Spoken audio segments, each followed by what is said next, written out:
Yuridu everyone. That's Yuridu is a good day in Wiradjuri language. And I'd like to thank you for making time to attend this talk. Bit about myself for those who weren't here last time I did a presentation. I was born in Exeter in Devon, and raised in Dawlish until the age of 9.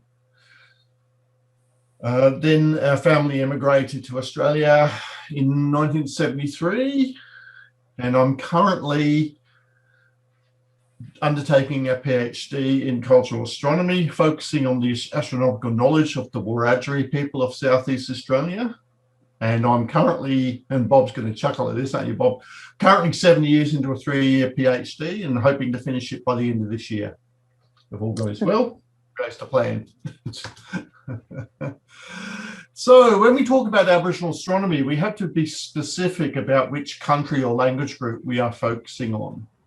There are over 250 languages or countries, each with its own astronomy, although there are some elements common between them, mostly linked along song lines.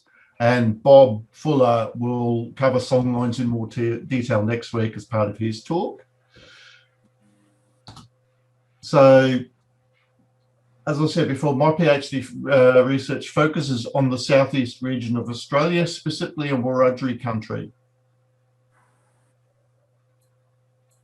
And unless otherwise stated, the landscapes we will be looking at today are on Wiradjuri country. So I'm going to start my presentation with a question. How do you observe the movements of the sun, the moon, and the stars without telescopes and instrumentation? Answer: use the horizon.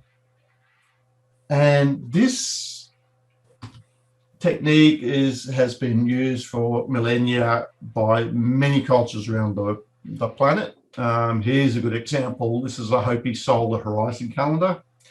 The position of the sun against the background of a undulating horizon, a mountain backdrop, the points and the valleys where the sun moves along gives the Hopi an indication of what time of year it is and what time to organise and arrange for cultural activities and agricultural activities.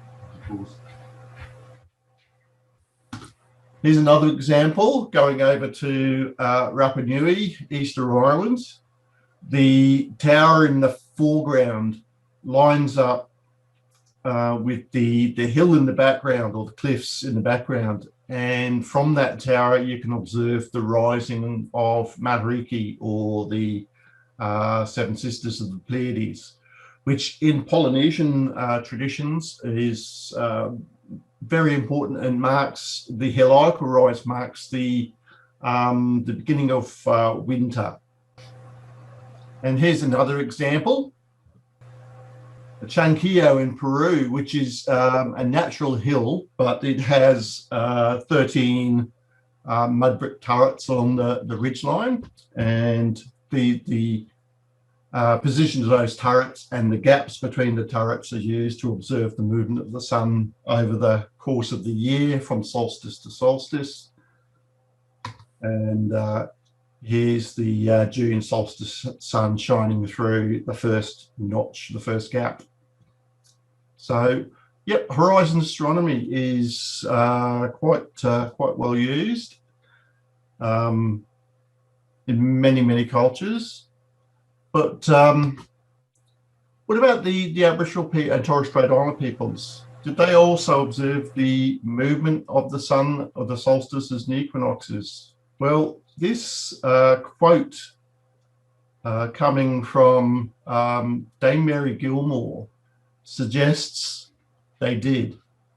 And a bit of a history lesson, Dame Mary Gilmore is a celebrated writer, poet and journalist, and happens to appear in our $10 note. And her father managed property 100 k's north of Wagga Wagga, before later becoming a carpenter and builder, travelling from town to town in the Riverina, a part of New South Wales, building homesteads for early settlers in the region. This is probably how her father learnt about Aboriginal knowledge of the solstices.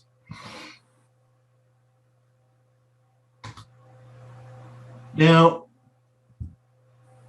that suggests that there is a group of people who are sky watchers, and in the Torres Strait there is a class of people called the Zigabao Mabaig, or star person, whose sole responsibility is to observe the stars, the movements of the sun and the moon, to forecast the changes in the seasons, the trade winds, etc.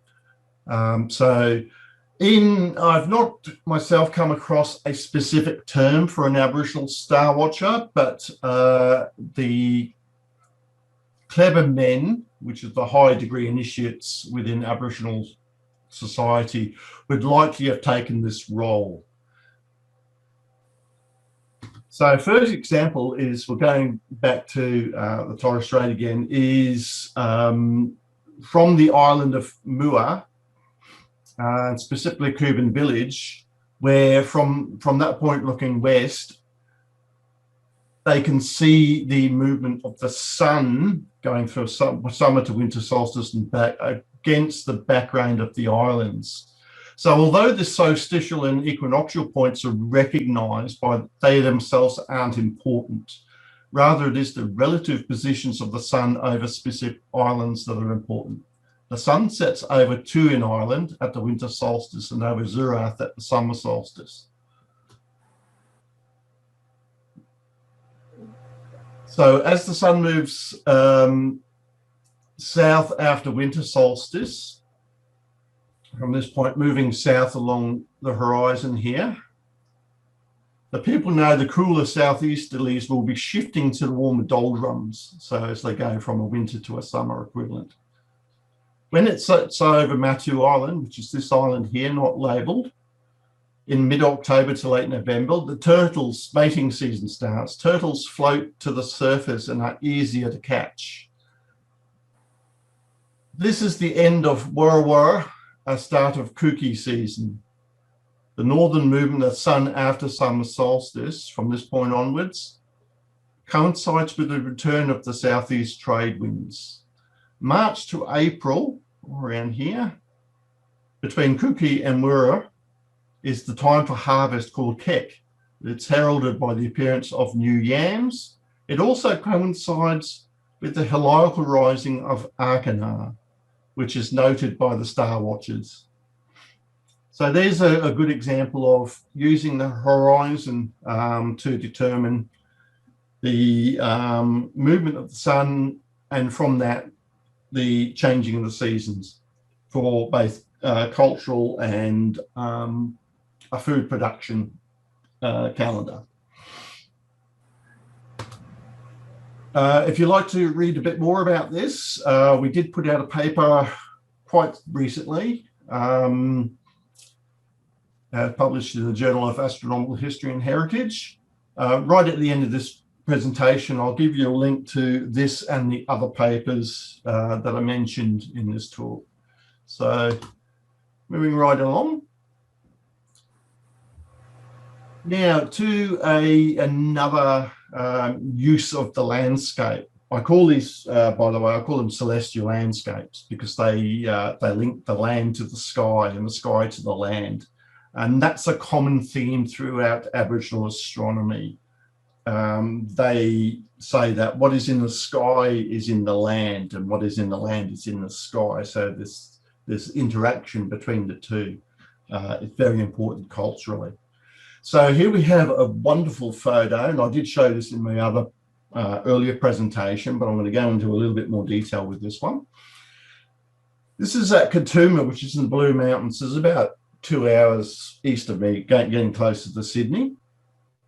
And this photo is perfectly framing the rising of the Milky Way there, specifically the center of the Milky Way, right in the largest part of the bulge of our galaxy. That part is recognized as a constellation, one of the dark constellations in Aboriginal astronomy, and that is the Emu in the sky.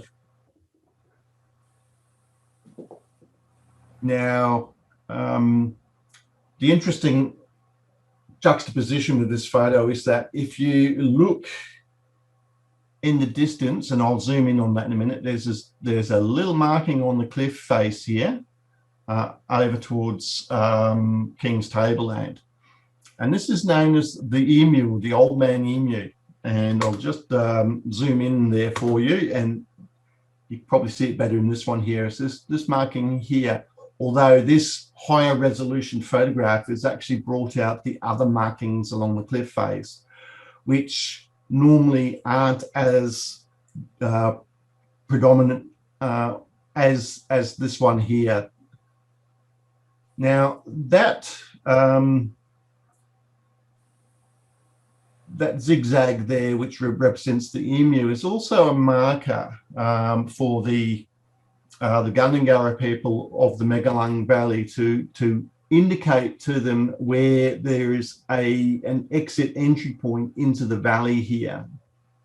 It was a trade route to and from the valley. So very, very important. There is another astronomical link to this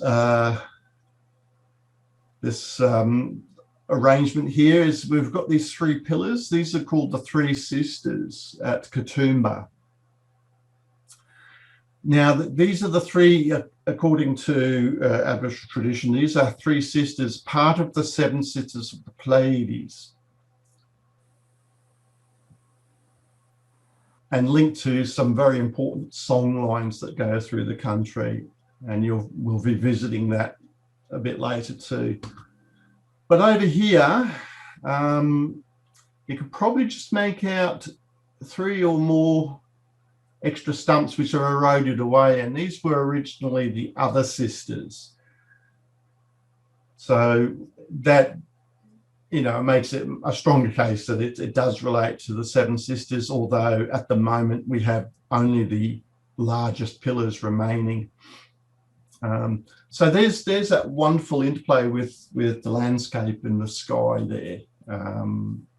Yeah, it's great place to visit, very popular with tourists visiting Sydney and going up to the Blue Mountains. And here's another landscape that relates to the sky.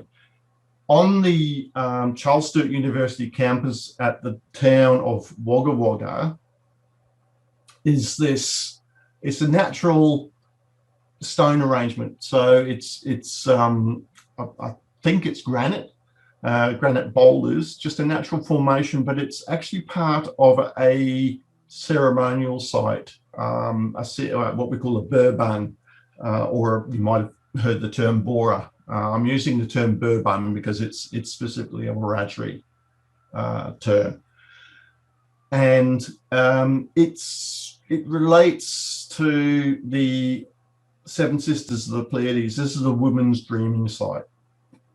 However, it also connects visually with this hill in the distance. It's a little hard to see, so I'll zoom in for you.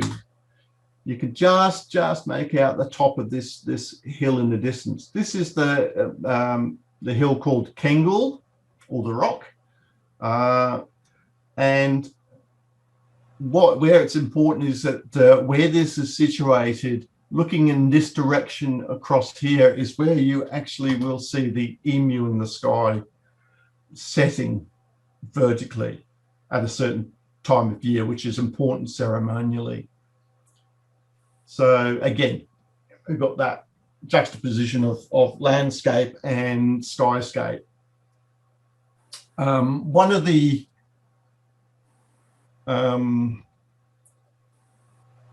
there's a song line. I'm not going to go into song lines too much because that's Bob's talk next week. But there is a song line that links this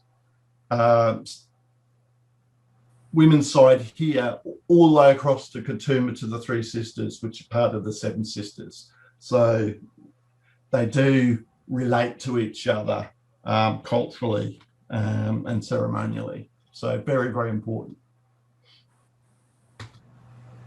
Another site which has an astronomical connection, and it's still being sort of researched a bit, is a place called Weddin Mountain, and it's a nearby hill called Bogalong Hill. And if you look at those two quotes, you'll see that there is a very significant cultural site, both at Weddin Mountain and at Bogalong Hill. And that last quote, this is very, very interesting. When I first came across this quote, it says the Weddin Mountains probably had ceremonial and spiritual links with the nearby Bogalong Hills. So this author suspects that there is a connection between the two sites, but doesn't know what the link is. And if we look at the satellite image, so we have Weddin Mountain here, and we have Bogalong Hill here. On Bogalong Hill is another ceremonial stone arrangement, another Burbank site. And from this point, in this direction here, is the direction you will see the emu in the sky setting over Weddin. And this is the view looking across from Bogalong Hill towards Weddin Mountain. Certain time of year, the emu sets vertically over the mountain. And it could be the whole connection is that the Weddin could be the place that new initiates were taken so that they could meet Daramulin, who takes emu form when walking the earth. Daramulin is either the son or brother of Bayami, and accounts differ, who is an important spiritual ancestor who oversees male initiations. So it looks as though those two sites are connected astronomically as well as culturally. So very, very interesting site. And here's another one.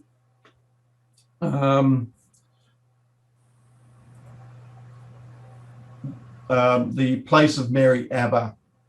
The first quote sort of hints at the astronomical significance of the site. So it's a place where the moon climbed up in the sky from a little hill, which stands straight up and is the earthly home of Bayami. This place was between, and it gives the location.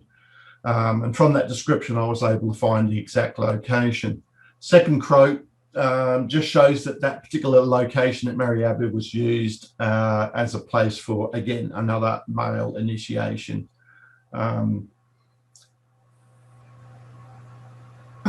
interestingly enough, that Mary Abba, the words Mary or Miri can mean dingo or wild dog, and the word Abba is reminiscent of the name or word Baba, which is the word for dingo in the Pitjantjatjara language of Central Australia. So it might have that association.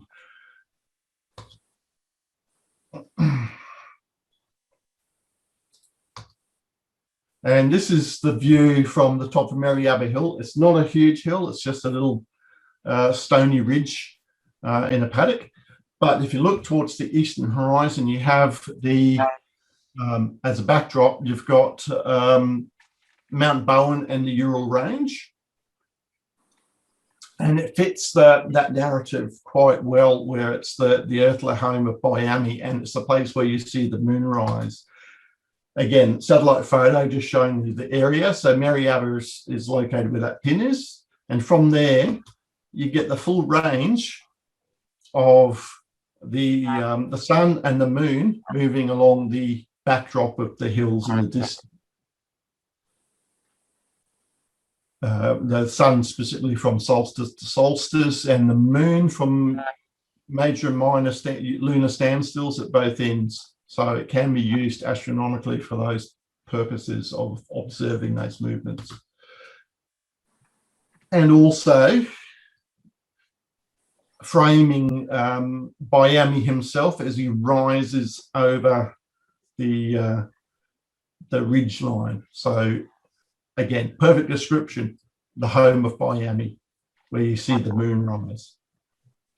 So, and then we've got Kengal. We met Kengal just previously. Again, it has an association with the Biami, the creator, and this time with his 3 dingoes. Remember how with Mary Abba we had the names that may associate with dingoes. And this is Kengal, the rock from the other end. We saw it from the CSU Bora site.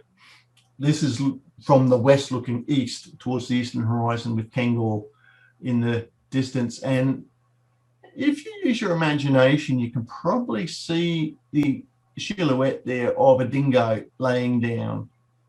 So that's Kengal proper, and that's the second ridge line here, which is, I've been told, is called Yeron. And the third one is behind those 2. So there's supposed to be 3 dingoes associated with the dreaming, with Biami rising over them. And interestingly, there is a cave or a shelter in central West Victoria, which is called Bunjil's Cave, or Bunjil Shelter. And it depicts Bunjil, who is equivalent to Biami. It's just Bunjil is the local name for their creator. And next to him, you can see the images of 2 dogs or 2 dingoes. So you can see that association between Biami, or Bunjil in this case, and dingo. So this site at Kengal has that association, Biami and the dingoes. So what's significant about this place astronomically? Well, if you look from one of these, either of these 2 sites, and we suspect that there are 2 sites here, we still got to do a little bit more groundwork, but we suspect that there's a women's site to the south of Lake Gilman and a men's site to the north.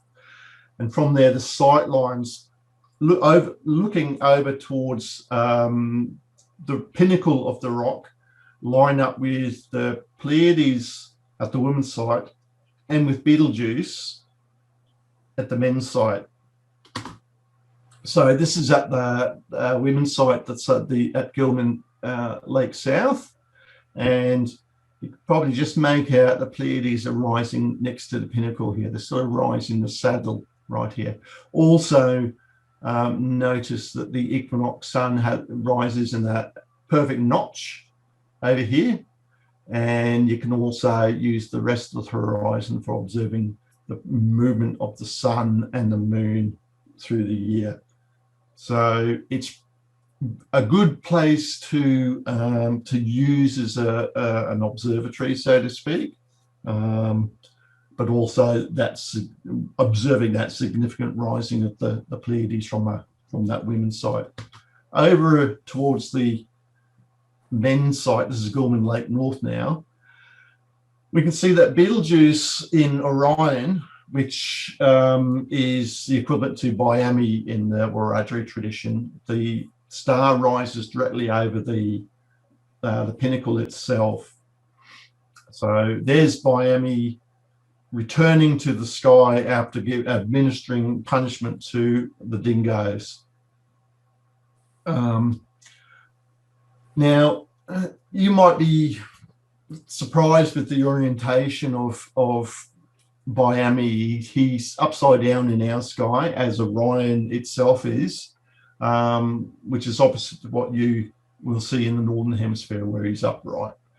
Now, I spent a good deal of time going through a particular dreaming associated with Biami, which gave a good, strong case for having Biami in that particular orientation, upside down. And I still think it's the correct orientation for the majority of cases. However, I'm also thinking there might be exceptions to this. And one of these, I think, could be this one here at Kangol, where if he was to try and step off the rock itself, or Kangol, you expect him to be stepping off using a foot, not a hand. So, so in this case, it might be specific to this dreaming associated with Biami going back to the sky, jumping off, using the mountain as a jumping off point. And the beauty of the stars of Orion are that they're very symmetrical. So you can have Biami in either orientation and the stars still fit. So, and there's another place where the upright version or orientation of Biami fits another dreaming at Mount Yengo. This is in just north of northwest of Sydney, and it's I'll show you the actual top of the mountain there. It's got a flat-topped hill. Mount Yengo is a spiritual and ceremonial importance to the Wanneroo, Awabakal, Warramoy, Dark and Young Indigenous Australians. And again, like Kangol, it's a place where Biami stepped off back into the sky after it created the surrounding landscapes. And this place is as important a cultural site as Uluru is to the Anangu people of Central Australia. So yes, very strong cultural connection there with the land and to the sky in this instance.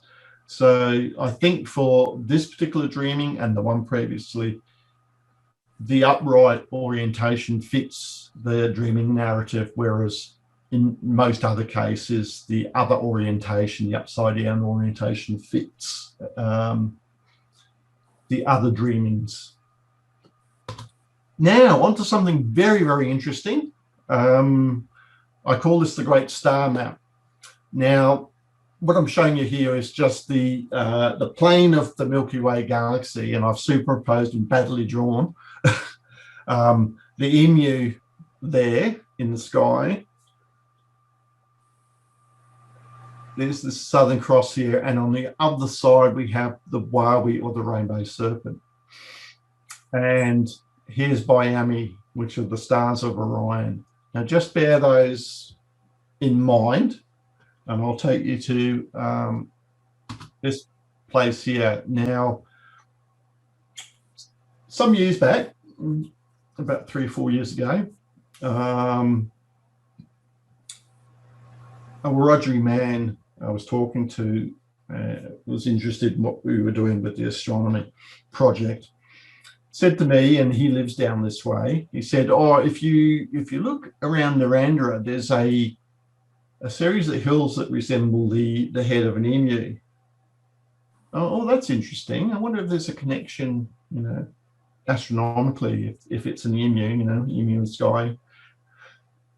And I had a look at Google Earth, and I think I spotted the head of the emu. When I saw it and I started looking around a bit more, and I went, hang on a minute, there's a bit more to this. And I got back to that same person. I said, when you told me about the head of the emu on the ground there, Narandra, is there the rest, is the emu, the whole emu there? And he said, you seem to have spotted it then. Can everyone see that? This is the great emu on the ground. It's absolutely remarkable. It's just a natural formation, but it just so happens to look very much like an emu on the ground. And the interesting thing is, if we zoom out a bit more, and again, apologies for my bad drawing here. If you look at the surrounding area around the emu on the ground, we'll find that there are other sites that connect with the whole narrative and the sky as part of a star map. So here's Mariaba right here, which, as we found out, is it's got connections with Biami. We've got another site up here, which is also a Biami dreaming site. We've got the whole of the emu here, right across here. And right over here, this is, and I've drawn it as Biami, as Orion, is Kangol, the rock, right here, and in the correct location and orientation to be the Biami on the ground in association with the emu. And the other interesting thing is, and it could be drawing a long bow here, is the Murrumbidgee River flows along here, but right here, just after the emu, it continues along right where you would expect the rainbow serpent to be. So this blue line I've traced along here is equivalent to the galactic equator that we saw in the previous image, with the emu, where the galactic bulges, and the rainbow serpent, the Wari, running along here. And the Wari, the rainbow serpent, is a water serpent, a river serpent. So it's just too perfect, to be honest. But I'll leave that one with you. It's still a work in progress. I still need to ground truth this, but this is what I have been told by certain Wiradjuri people from this area. So just moving away from that, one of the issues, one of the problems we have with our research here in Australia is that we know that there are many stone arrangements that would have been used for astronomical observations from, as this particular quote alludes to. However, through settlement and colonial movement into areas and displacement of the Aboriginal peoples from their land, and then in consequence of that, not passing on a lot of their knowledge to the next generation. We have all these stone arrangements that we just do not know whether they have any connection with the sky. We assume that they do, but we can't verify 100%. So a few years ago, I decided to come up with a technique. I'll just bring up the other image first. Yeah, dotted throughout the land are a lot of these stone arrangements, and this is one in particular. This is the Allectown stone arrangement, which incidentally is not that far away from the Parkes radio telescope, or the dish, which fantastically has now been officially given a Wiradjuri name, and it's now known as Mariyang, which is the word for the sky world, or the home of Biami. So the CSIRO Parkes radio telescope is now known by its Wiradjuri name of Mariyang. But this map, and this illustrates perfectly the issues we have with our research. This was drawn up in the 1970s, I think. It's just a very quick little ground map.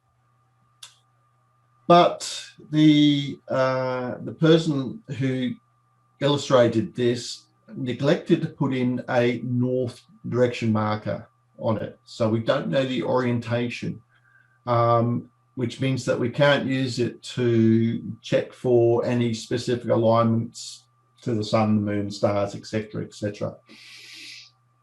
It may just be an indicator of where specific other cultural sites are sites of importance for traveling overland. But any astronomical connection we can't work out because of the orientation. We're not sure which way it's pointing. And we visited this site only a few years ago to try and do some survey work to try and get some alignments, and the site is now just so degraded that we couldn't even find those lines of boulders. So I got to thinking as to how can we determine whether a cultural site, a stone arrangement, etc., has an astronomical connection. And I came up with a methodology which utilizes a program called Horizon. And Horizon is a program that if you punch in the coordinates of a particular location, it will generate a horizon profile around that point. And this photo here is just basically it's a ground truth. And what I've done is I've gone out over a 6-month period, taken the solstice sunrise positions and the equinox sunrise position. I've then generated the horizon profile using that program and mapped out where the sunrise position should be, and you can see there's a pretty good correlation. So using that program, we'll come up with a methodology where we look at the surrounding horizons around any cultural site or stone arrangement, and looked at the alignments of the notches and points where the sun, the moon, and certain important indicator stars would rise or set, and come up with a numerical way of determining the likelihood of that site being suitable for astronomical observation. So what I do is I take the horizon point where the June-December solstice is, the March-September equinox is, would rise and set on the horizon, then on also the lunar standstills, and I use a selection of what I consider important cultural stars which appear in a lot of Aboriginal astronomy. So take these observations at 46 in total, so there's 23 in each horizon, develop and I don't want people to sort of get too caught up in this. It's just a methodology that we're using at the moment, and I just thought it'd be interesting to show you some of the work that we do. So we create a spreadsheet table like this, and this is only one point. This is the star Capella, and the range of sites, as you can see listed on the left-hand side. The site numbers are part of the AIMS database catalogue. AIMS is it's actually AHMS, and it is the the Aboriginal Historical Aboriginal Heritage Management System, coding system. So all known Aboriginal cultural sites of significance are given a site catalogue number. So as you can read across, you can see that some will have notch or point alignments on the east and western horizon. Add them all up, and we can create we can add them vertically and horizontally, and we can come up with a ranking system of these cultural sites from 1 to 9, and it all comes down to how many alignments can be seen on those horizon profiles. So a very flat horizon, or almost flat horizon, you can see it ranks very lowly. It's so got a ranking of 1 in this particular case. You can see there's hardly any vertical relief there. As we go down the ranking, you can see that the vertical relief increases, and there are more chance alignments with the notch and points on the horizon. So taking that methodology and using it to analyse these particular cultural sites scattered across Wiradjuri country, I did a quick little a test of the methodology to see how it how good it indicated that the site's potential use for astronomy. So I used in this first analysis used a mixture of stone arrangement sites, art site, rock art sites, and sites where we don't really specifically know what the site usage was. Put them all together and we can generate these sort of site rankings for each of these sites. Now, this one looks a bit cluttered. Again, I don't want you to get too caught up in this. This is just showing you some of the analysis we do. But you can see for each of those cultural sites, we've got a solar, lunar, stellar, and overall site ranking for those. And when we get anything 5 and above, and especially when it goes into the higher numbers, these are the ones we sort of look at to see if they could be linked to an astronomical site. So we go back and do a further analysis. Here's another way of looking at it. This time, this is using a bit more stats involved. So we have the cultural sites. This is total solar and lunar alignments. Cultural sites versus a set of random sites chosen within a 10 kilometre square of that site, a 10 by 10 kilometre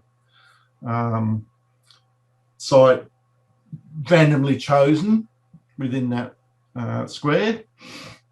And we can do the mean and standard deviation of those site rankings for each of those random sites and compare it with the actual cultural site. And as you can see, there are some where they're ranking higher than the randomly selected sites. So it sort of hints that those sites may have been specifically selected for their use as a horizon astronomy site. So so basically the methodology, which we call significant horizons, is really, it's just an aid to determining the possible astronomical associations of those sites, and it assists us with site selection for more thorough investigation. To go out and do a complete survey of every stone arrangement is just too cost and time prohibitive, especially when you're on a very, very low budget, as most PhD students have to survive on. But it's complementary and not to replace other methodologies. And we still need to go and do a little bit of archival and ethnographic research to back up whether those specific sites have been known to be used for astronomical purposes. This methodology, again, was published in the paper about 3-4 years ago now, 2018, yeah, 3 years ago.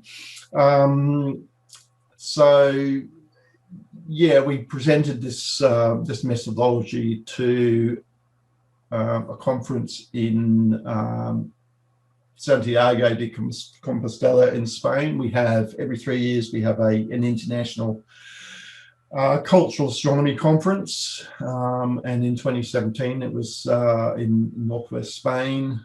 We presented this and published the paper afterwards. We were supposed to have another conference in 2020, but COVID saw to that. So what's new?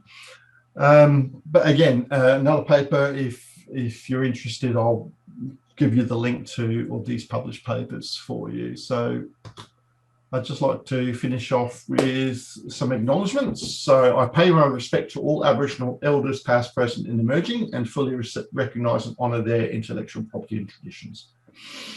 The Wiradjuri constellation artworks used in this presentation are from original illustrations by Scott Source-Towney, Wiradjuri artist, Peak Hill, New South Wales, commissioned by yours truly and my wife, and developed for the Wiradjuri Marianne project.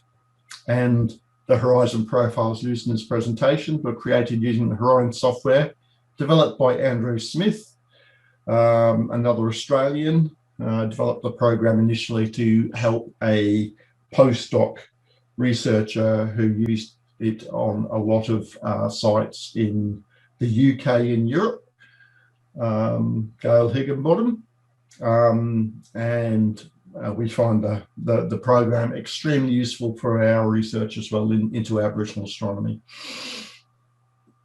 So thank you very much, Mandanguru. Thank you for listening to my presentation. That's the website. If you want to go and check out those published papers, please go to our website. And our research group also has a Facebook page. So please, by all means, go and check us out. So thank you very much. I'll just escape from that and stop sharing. And just, yep, back to the world of the living. Hello, everyone. I'll open up to questions. Yeah. I hope you're able to hear me there. And apologies for having a bit of an interruption early on, but I was expecting, as I say, a friend to join us, but unfortunately, it looks like he's been pulled away to some other business.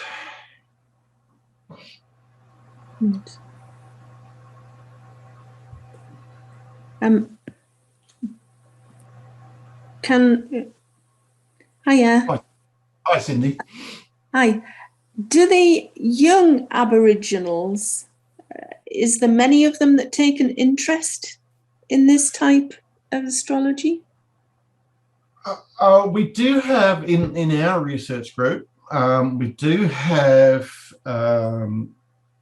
Aboriginal astrophysicists that they've done their bachelor's in astronomy and astrophys, and they're just about to start their PhDs or masters.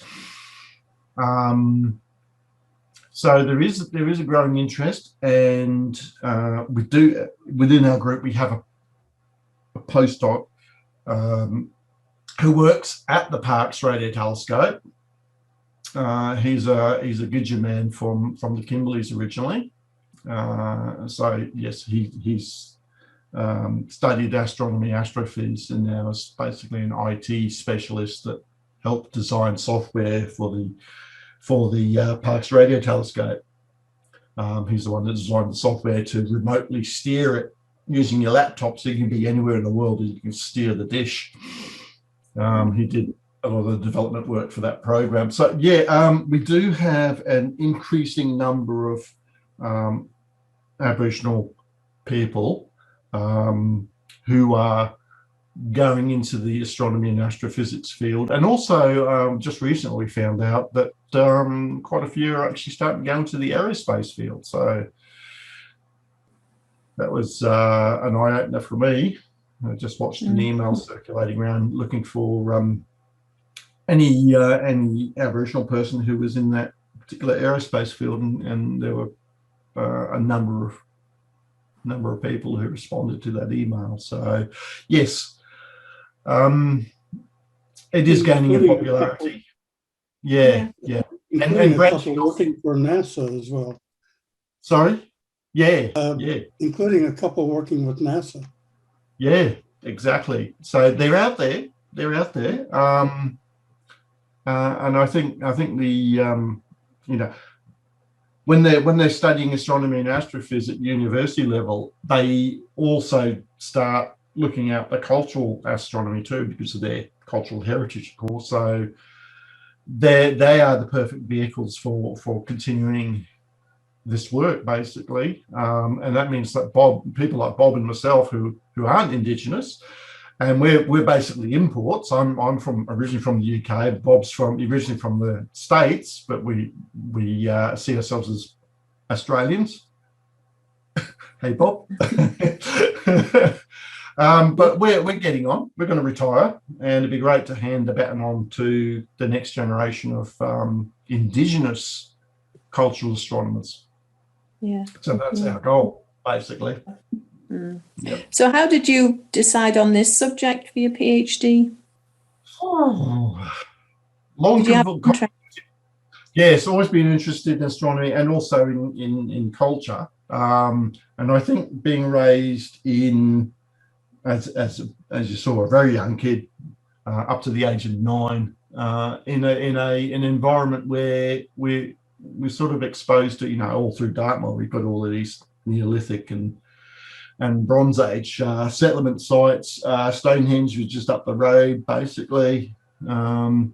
Always had an interesting fascination with culture, with astronomy, combining the two. Then, whilst I was about halfway through my master's in astronomy, and I was studying it online through Swinburne University, we managed, my wife came with me, obviously. We managed the schoolwork at Uluru,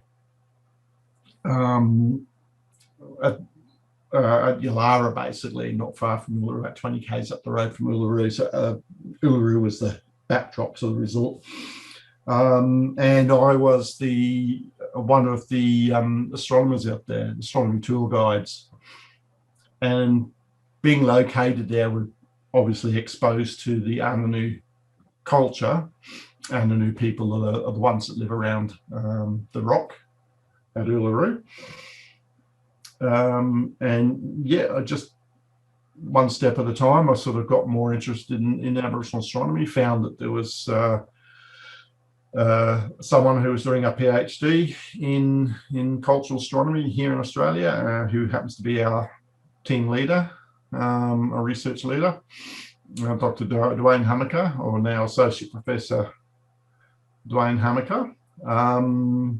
He twisted my arm and said, "You should do a PhD." And I think he twisted your arm too, Bob. Yes, He did. Yeah. Yeah. So that's how we got into it. How I got into it anyway. It's just through all these sort of steps along the way. Yeah. Right. Yeah. That's very interesting. Yeah. I've also got a background in biology and forest ecology too. So, and that works. That works in with cultural astronomy because you do come across looking at the life cycles of animals and plants that are associated with astronomy, in cultural astronomy. So they work as well. Mm-hmm. Mm-hmm. Oh, fascinating. Yep. I've really enjoyed it. Thank you. Thanks, Cindy. Thank you. Yeah. Anyone else? No more. Are you all from the UK? Apart from Bob, of course. You're all UK based. Okay. Yeah. Well, hopefully I might see you in 2 years' time. Who knows? Oh. Do a UK tour. Oh. I might bring a couple of Aboriginal elders with me. We'll see how we go. Oh, that'd be great. Hi, Trevor. I'm actually from Bulgaria. I'm not from the UK, but I live in Scotland. Yeah, no worries. A question. So when you find a correlation between the sites and astronomy, what do you do next? Do you get more funding for the site to be preserved? Do you do more work on it? How does it, you have great charts with, the correlations, but if you find that it's actually very important, what do you do next? We normally, what we do is we indicate to the local custodians that particular Aboriginal what's the word, local regional Aboriginal council, basically, that such a connection exists with that site, or at least we suspect that it does have a connection with the stars, and we basically have to leave it in their hands to do what they think is the right thing to do to that site, whether it's preserved or obviously the preferable thing is to preserve the location. Sometimes it gets to the point where, sadly, they prefer for the site not to be listed and kept basically hidden from public view in case certain members of the public go up to that site and start damaging the site, and that's happened too. I mean, you guys have the same issue with Stonehenge and people going up and chipping bits of rock off the rocks, you know. So, so yeah, we're basically we let, and we always do any of our research we do with the blessings of the elders, and we leave it in their hands. You know, once we tell them that we think, you know, this seems to relate to that, then it's in their hands to decide what's best for that particular site. Thank you. No worries. Thanks, Christina.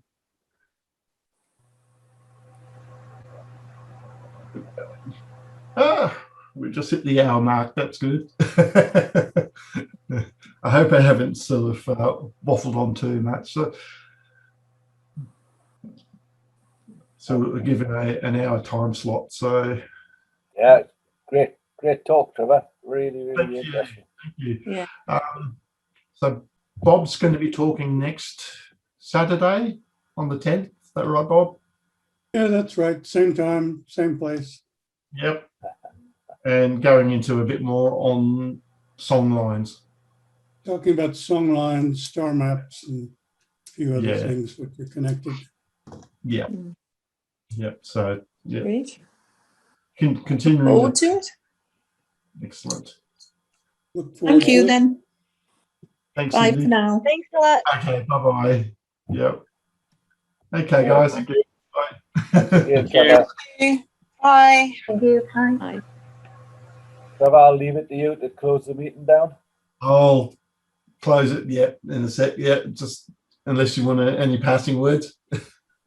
No, great talk. Really found it very interesting, fascinating, in fact. Yeah. Thanks very much. Okay, Larry. Thank you. And I presume Gary will be on next time. I would think Gary's on next week. I think the week after it might be me. You might say both of us next week. Okay. We'll try and work together. Yeah. I'd like to join in for it, but I will be elsewhere visiting my artist friend, Source Townie. All right. Catching up with him to discuss some more constellation artworks. Well, these meetings are recorded anyway, so I'm sure Gary would give you the link if you wanted to have a look at it. The link, that shouldn't be a problem. Excellent.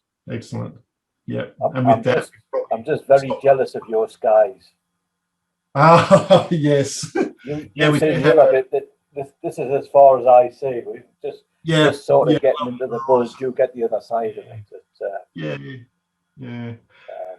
But never mind. Yeah. Yes, we do have a good view of the sky down here, and many objects that you guys can't see. But you got objects that we we've got stuff you don't get. I mean, we can just make out the Andromeda Galaxy that comes up on the north. That'll be coming around for us now. It's starting to get there. And not specifically here, but further north, we do get the Big Dipper that comes up. You get the edge of it. Yeah. So well, like I say, fascinating talk. Yep. Thanks very much. I'll close it off now then. Okay. Okay. See you sometime in the future. Thanks very much. No worries. Bye. Bye.